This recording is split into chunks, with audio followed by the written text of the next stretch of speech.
ni fod yn trafod ac yn dysgu gyda cychod ffoil. A faint o fas gallwn ychwanegu at y cychod cyn iddyn nhw suddo? Tybed beth ych chi'n gwybod yn barod am bethau sydd yn suddo ac yn arnofio? Tybed a yw'r peirianwyr yn gorfod ystyried siâp a maint y llong wrth gynllunio faint mae'r llongau yma yn gallu cario.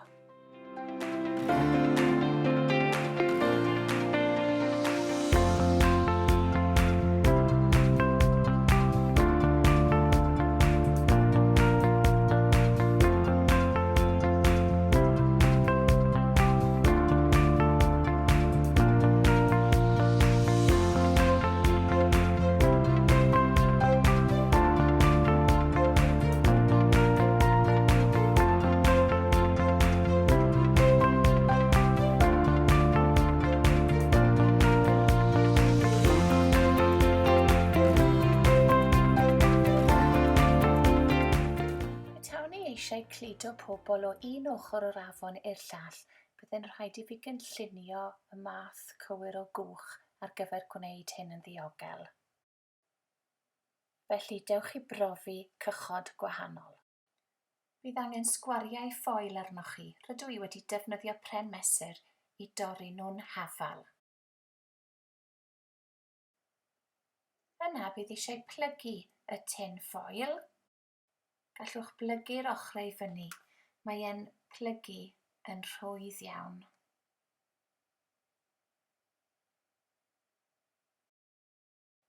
Fel hyn, mwyn gwneud y cwch. Dyma ni. Yna bydd eisiau twb arnoch chi a'i lenwi fe gyda dŵr ar gyfer yr arbrofi.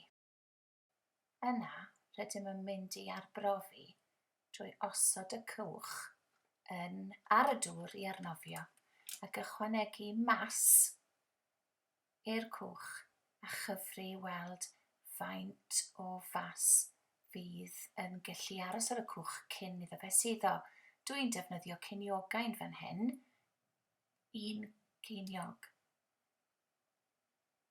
Ond falle fyddwch chi eisiau defnyddio rhywbeth arall fel briciau o Lego sydd yr un maint. Neu marblis, beth bynnag sydd gyda chi'n hwylus i arbrofi. Dwi wedyn yn mynd i geisio creu cwch llai a cwch mwy i weld beth sydd yn digwydd yn fyna hefyd wrth arbrofi. Tybed pa gwestiwn fydd gyda chi?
Peidiwch anghofio rhannu'r hyn rydych wedi ei ddarganfod heddiw gyda rhywun, eich ffrindiau yn yr ysgol efallai, neu aelod o'ch teulu adref. Mwynhewch!